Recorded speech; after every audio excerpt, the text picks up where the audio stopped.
Tu veux vivre de l'immobilier, alors commence par apprendre à ne pas payer d'impôts. Et en investissement, les travaux, c'est une arme fiscale redoutable, mais malheureusement, trop peu d'investisseurs savent la manier. Et dans cette vidéo, on va voir comment des choix simples et des dispositifs méconnus peuvent te faire économiser des dizaines de milliers d'euros. Et tout ça, bien sûr, légalement et durablement. Et non, on ne va pas parler de la loi Pinel. Ça, je le réserve aux investisseurs débutants qui n'ont pas encore compris le puissant levier fiscal de l'ancien, c'est-à-dire les travaux couplés aux bons choix fiscaux. Allez, c'est parti, prends-toi un carnet pour prendre des notes, un verre d'eau et on attaque. Alors, les frais de notaire relatifs réduits. Je voulais quand même évoquer ce sujet, même si c'est pas directement un avantage fiscal, mais en fait, on se rend pas suffisamment compte de ça. Lorsqu'on réalise des travaux, on paye moins de frais de notaire sur la valeur finale de son patrimoine. Je te donne un exemple concret.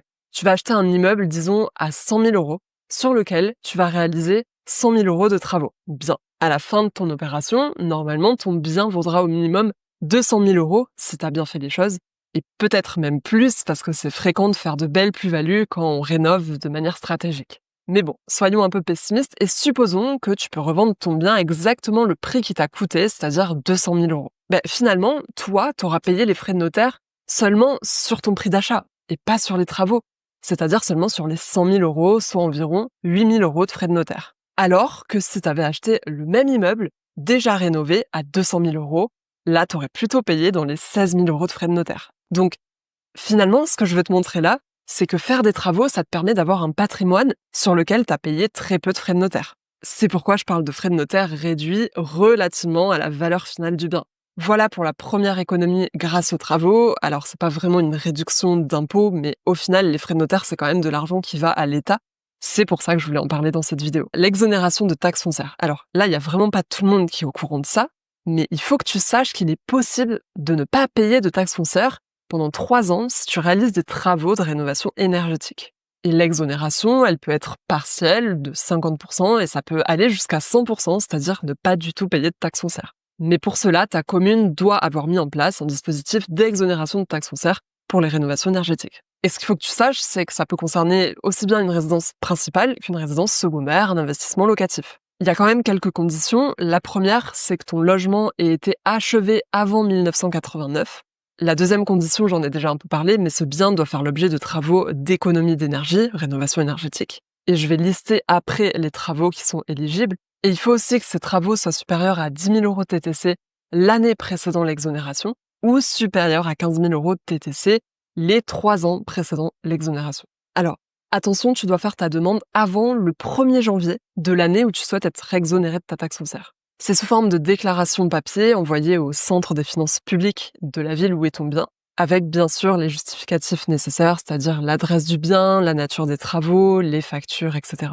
Au niveau de cette fameuse liste des travaux éligibles, elle est fixée par le Code général des impôts, je vais te les lister. Il y a tout ce qui est travaux d'isolation, que ce soit les murs, les combles, les sols, tout ce qui concerne aussi le système de chauffage, le système de production d'eau chaude sanitaire, le remplacement de fenêtres, typiquement remplacer des fenêtres simple vitrage par du double vitrage, le raccordement à un réseau de chaleur ou de froid, la VMC, alors uniquement si on vient mettre une VMC double flux, le fait d'enlever une cuve à fioul et les dépenses pour les audits énergétiques. Donc si tu penses être concerné par cette exonération de taxes foncières, n'hésite pas à t'adresser à ta commune, c'est quand même plusieurs milliers d'euros que tu peux économiser jusqu'à 3 ans, donc ça vaut le coup de tenter. Le régime réel en loueur meublé non professionnel. C'est simple, on va tout simplement opter pour un régime réel plutôt que le régime micro-BIC, bénéfices industriels et commerciaux.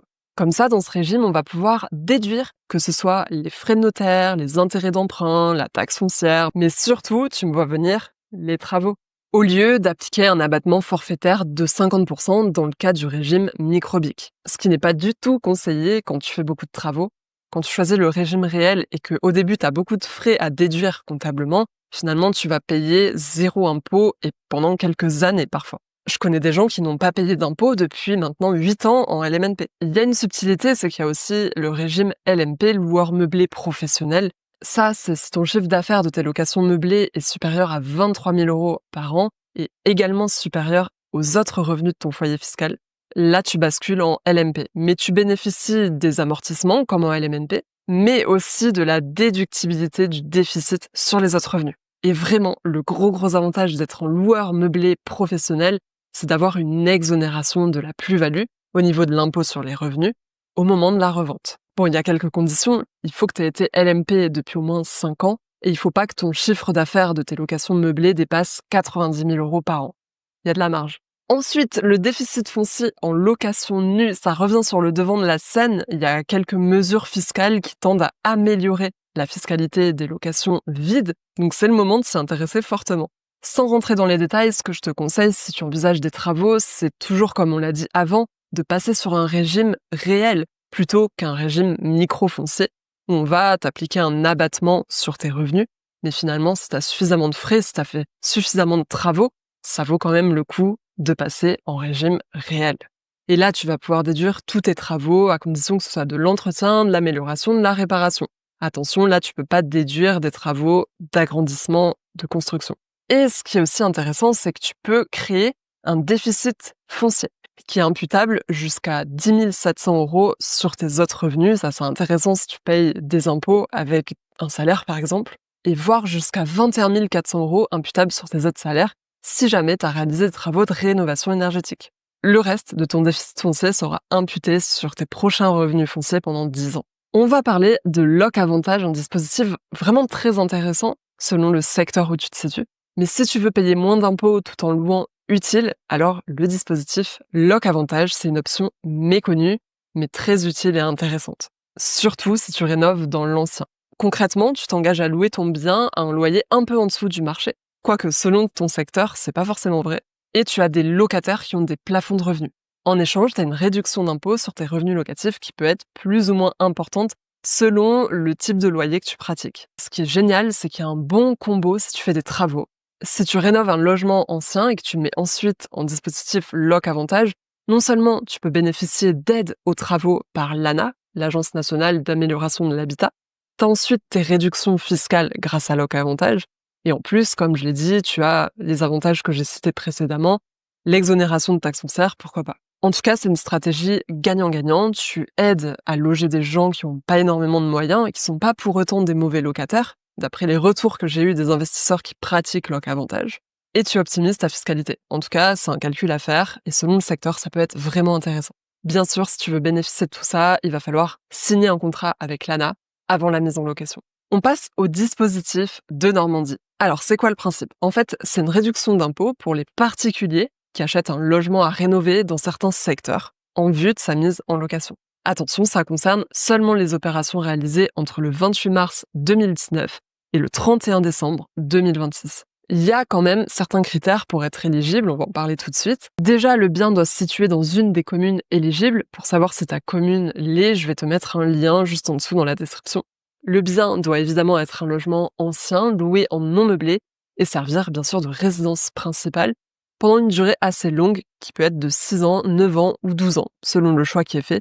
Bien sûr, les réductions fiscales sont plus ou moins importantes. Le loyer ne doit pas dépasser un certain montant qui est défini selon la commune. Alors, pour avoir cette aide fiscale, il faut réaliser au moins 2 types de travaux, parmi le changement de chaudière, l'isolation des combles, l'isolation des murs, le changement de production d'eau chaude, les fenêtres. Il faut qu'il y ait une création d'une nouvelle surface habitable. Ça peut être un balcon, une terrasse ou un garage. Et les travaux doivent représenter au moins 25% du coût total du projet et être terminés au plus tard le 31 décembre de la 2e année qui suit l'acquisition. Bon, tout ça c'est bien gentil, mais qu'est-ce qu'on y gagne? Alors déjà, la réduction d'impôt, elle est calculée en fonction du prix d'achat, mais aussi en fonction de la surface habitable avec un plafond de 5 500 € par mètre carré. Au final, ta réduction d'impôt s'élève à 12% du prix de ton opération si tu loues le logement pendant 6 ans minimum, 18% si tu loues pendant 9 ans, et 21% si tu loues pendant 12 ans. Allez, je te donne un exemple concret parce que là, c'est très théorique. Disons que tu achètes un bien à 150 000 €, frais d'acquisition inclus, et tu fais 50 000 € de travaux. Tu décides de louer pendant 12 ans, ta réduction d'impôt, c'est de 42 000 €, 21% de 200 000 €, soit 3 500 € de déduction par an. Si tu veux en savoir plus pour le dispositif de Normandie, c'est pareil, je te mets le lien, tout est dans la description. Ensuite, on a le dispositif dit Loi Malraux. Alors ça, c'est plutôt pensé pour sauvegarder le patrimoine architectural. Et vraiment, le but de cette loi, c'était d'inciter les propriétaires qui ont des logements assez anciens à les rénover et à les dédier au logement grâce à un avantage fiscal. Encore une fois, bien sûr, il y a des critères pour prétendre à ce dispositif.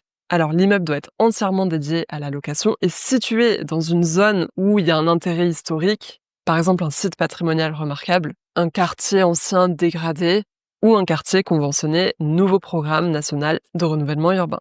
Ensuite, le bien doit être mis en location dans les 12 mois à compter de sa restauration et comme d'habitude, loué, non meublé et cette fois-ci pendant au moins 9 ans. Au niveau de l'avantage fiscal, on prend comme base de calcul toutes les dépenses qui ont été supportées par le particulier pendant ce projet et on a 22% de réduction d'impôt si le bien est situé dans un site patrimonial remarquable, si on n'est pas concerné par un plan de sauvegarde et de mise en valeur, PSMV. Par contre, on monte jusqu'à 30% de réduction d'impôt si on est bel et bien dans un plan de sauvegarde de mise en valeur ou dans un nouveau programme national de renouvellement urbain. Bon, par contre, le montant des travaux éligibles à la réduction fiscale est plafonné à 400 000 euros. En tout cas, ce que je voulais te dire aujourd'hui, c'est que contrairement à des idées reçues, il est possible de payer très peu d'impôts en immobilier et encore plus si tu fais des travaux. Ce qu'il faut comprendre, c'est que l'État a tout intérêt à ce que les investisseurs privés prennent en charge la rénovation du patrimoine français. C'est pour ça qu'il y a de nombreux cadeaux fiscaux pour les investisseurs rénovateurs. Il y a déjà plein d'avantages à faire des travaux optimisés, stratégiques, mais en plus de ça, on a des avantages fiscaux et il est important que tu les aies en tête. Là, je t'ai donné un tour d'horizon, mais bien sûr, c'est à toi d'aller te renseigner point par point. En tout cas, garde en tête qu'avec des travaux, tu peux facilement optimiser fiscalement. Finalement, tu as juste besoin de comprendre les règles fiscales du jeu et de les jouer mieux que les autres. C'était Pauline.